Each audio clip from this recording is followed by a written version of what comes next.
Episode 84. Menjadi sekretaris pribadi. Lira tersenyum melihat Arsya dan Naura yang sudah siap di meja makan. Dia begitu bersyukur suaminya itu masih memberikannya kesempatan kedua. Lira berjanji akan menggunakan kesempatan yang diberikan oleh Arsya untuk introspeksi diri dan lebih mendekatkan lagi pada keluarganya. Lira akui jika dia memang telah menorehkan luka untuk Arsya. Tetapi dia juga mengagumi kebesaran hati sang suami yang berani mengambil resiko besar dengan keluar dari dunia penerbangan hanya untuk dirinya dan Naura. Ayolah, apalagi yang kurang dari sosok Arsya? Kenapa Lira begitu tega menduakannya begitu saja? Lira akan belajar menjadi istri dan ibu yang lebih baik lagi. Dia tidak akan menyia-nyiakan apa yang telah Arsya berikan untuknya. Sarapan udah siap, ujar Lira. Dia dan asisten rumah tangganya menyiapkan sarapan untuk mereka. Sejak memutuskan resign dari kantor, Lira mulai sering mengerjakan pekerjaan di dapur. Entah itu belajar memasak atau membuat kue bersama Naura. "Mama, masak udang goreng?" "Ya, iya sayang, kesukaan Naura dan Papa," jawab Lira melirik ke arah suaminya. Arsya tersenyum melihat tingkah Naura yang menggemaskan. Semuanya dia lakukan juga karena putrinya. Keputusan besar ini dia ambil karena mempertaruhkan ego untuk gadis kecil yang sanggup meruntuhkan segala macam perasaan kecewa dan sakit hati luar biasa terhadap sang istri. "Ini Mas, mau pakai udang sama tempe gorengnya?" tanya Lira. "Boleh, sekalian sambal terasinya sedikit," jawab Arsya. Lira mengambilkan sarapan untuk Arsya dan Naura, kemudian untuk dirinya sendiri. Mereka bertiga makan dengan tenang sambil sesekali Naura berceloteh. Lira bertugas menyuapi Naura, kemudian menyuapkan makanan ke mulutnya sendiri. "Setelah ini kita akan ke rumah utama. Aku ada yang ingin dibicarakan sama ayah. Kau mau ikut tidak?" Arsya menatap Lira. Boleh. Aku juga ingin minta maaf sama ayah. Aku yakin jika ayah juga sudah tahu semuanya," jawab Lira menunduk. Sungguh dia sebenarnya malu berhadapan dengan ayah mertuanya. Tapi Lira tetap harus minta maaf karena telah menyakiti putranya sedemikian rupa. Setelah sarapan, akhirnya Arsya, Lira, dan Naura langsung ke rumah utama untuk bertemu. Yoga.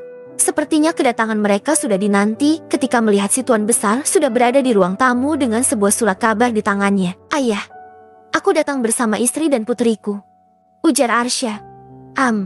Aku tahu. Apakah sekarang kamu sudah siap memimpin Air Corporation?" "Sepertinya aku siap ayah. Sudah saatnya ayah berhenti dan pensiun. Biar aku yang mengurus perusahaan itu," jawab Arsya penuh kemantapan. Keputusan Arsya sudah bulat. Dia akan menggantikan Yoga untuk memimpin perusahaan yang sejak dulu seharusnya sudah dia kelola. Lira yang sejak tadi dia menyimak akhirnya ikut membuka suaranya. Dia langsung mengucapkan permintaan maaf terhadap sang ayah mertua karena telah membuat skandal dengan adik sepupu iparnya sendiri. "Aku tahu sebenarnya keponakanku lah yang terlalu terobsesi kepadamu. Bahkan sebelum kamu tahu tentang perasaannya terhadapmu. Aku sudah tahu semuanya. Tetapi aku diam saja karena ingin melihat bagaimana kalian membuat alur ceritanya. Jangan dikira aku diam saja karena tidak tahu apa-apa," ucap Yoga panjang lebar. Dia memang sudah lama tahu jika Lira dan Davi dekat. Tapi syukurlah kalian sudah sadar. Lira mengangguk dan menunduk. Tentu saja dia merasa malu karena semua perbuatannya ternyata telah diketahui oleh sang ayah mertua. Akan tetapi, untung saja suaminya memberikan kesempatan kedua. Jadi belum terlambat jika dia harus memberikan kesan ini baik terhadap ayah mertuanya itu. Sedangkan di sisi lain,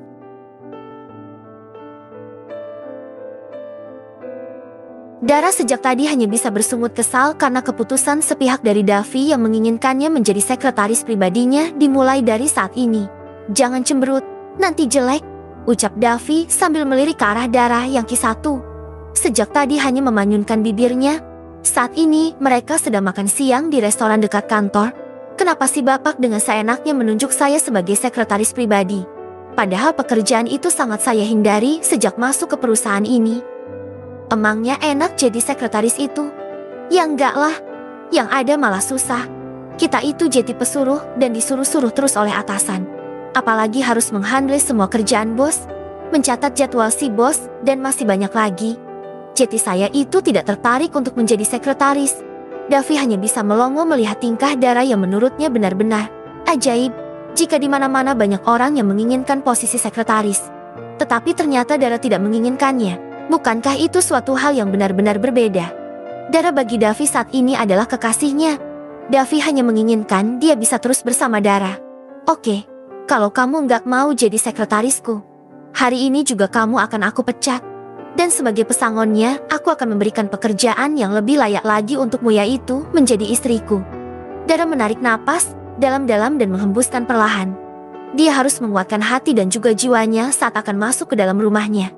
Dara tahu jika ayahnya masih ada di dalam dan sepertinya keputusan ibunya adalah kembali rujuk. Dara tahu jika selama ini sang ibu sangat merindukan ayahnya. Bahkan mungkin masih menunggu ayahnya kembali. Sekarang keinginan ibunya terwujud. Ibunya begitu senang sekaligus sedih. Apakah seperti itu kekuatan cinta? Bisa membuat orang yang telah dikecewakan begitu dalam kembali luluh. Hanya karena rasa itu masih tersisa. Sungguh Dara tidak tahu harus bagaimana lagi. Dia sudah berusaha untuk ikhlas dengan keinginan ibunya. Tetapi entah kenapa dia begitu sulit untuk memaafkan sang ayah. Mungkin wajar jika cinta ibunya tidak bisa hilang. Buktinya sang ibu masih menyendiri hingga sekarang. Wanita parubaya yang masih cantik di usianya yang tidak muda lagi itu tidak pernah mau dekat dengan laki-laki lain.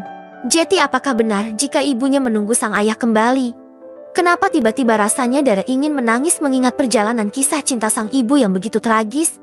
Ternyata memang ada orang yang menjaga cintanya mungkin sampai mati jika cinta itu tidak kembali. Dara menggeleng cepat. Rasanya dadanya penuh dan sesak. Dia tidak bisa egois. Tapi dia juga tidak siap jika harus menerima kembali sang ayah. Sebuah tangan besar menggenggam tangannya yang terasa dingin. Dara menoleh ke arah samping dan melihat Davi yang tersenyum ke arahnya. Ayo, ada aku. Jangan takut, bisik Davi. Aku tidak takut, tapi malas untuk masuk ke dalam. Jawab Dara ketus. Sejak siang tadi, wanita itu memang terlihat galak. Apalagi saat tahu jika Davi memecatnya secara tiba-tiba. Dan itu beneran bukan hanya bercanda. Davi memang tidak main-main dengan ucapannya. Dara hanya harus memilih menjadi sekretarisnya ataukah dipecat saat itu juga. Kamu lagi PMS ya? Dari tadi marah-marah mulu, ujar Davi mencubit pipi Dara. Ih, sakit tahu. Aku pergi aja deh. Enggak, Jeti pulang. Aits, tunggu. Tadi kamu janji akan pulang dan meminta penjelasan dari Papa. Kamu janji akan mendengarkan alasan Papa yang sebenarnya. Ujar Davi menarik Dara hingga tubuh Dara berada di dalam dekapannya. Tahan emosi, kamu harus bisa menghadapi ini. Aku yakin hidup kamu tidak akan tenang kalau belum menyelesaikan masalah dengan Papa. Sayang, aku yakin Papa pasti sudah merasakan penyesalan. Ujar Davi. Dara menunduk, menghirup napas dalam-dalam. Benar apa yang dikatakan oleh Davi jika dia harus menyelesaikan masalah dengan ibu dan ayahnya. Maka Dara harus siap ketemu dan mendengarkan apa yang diinginkan oleh keduanya. Baiklah, ayo kita masuk. Dara menarik tangan Davi dan berjalan masuk ke dalam rumahnya. Dara membuka pintu perlahan. Dia akan mengucapkan salam, tapi dia urungkan saat mendengar suara tangisan ibunya dari dalam rumah. Davi juga bisa mendengar dengan sangat jelas jika calon mertuanya itu sedang menangis. Aku tahu kamu masih cinta sama aku. Aku bisa melihat tatapan matamu, sayang. Aku juga masih sangat mencintaimu dan ayo kita kembali. Mas, maafkan aku. Aku nggak bisa kembali sama kamu. Aku nggak mau mengorbankan perasaan Dara.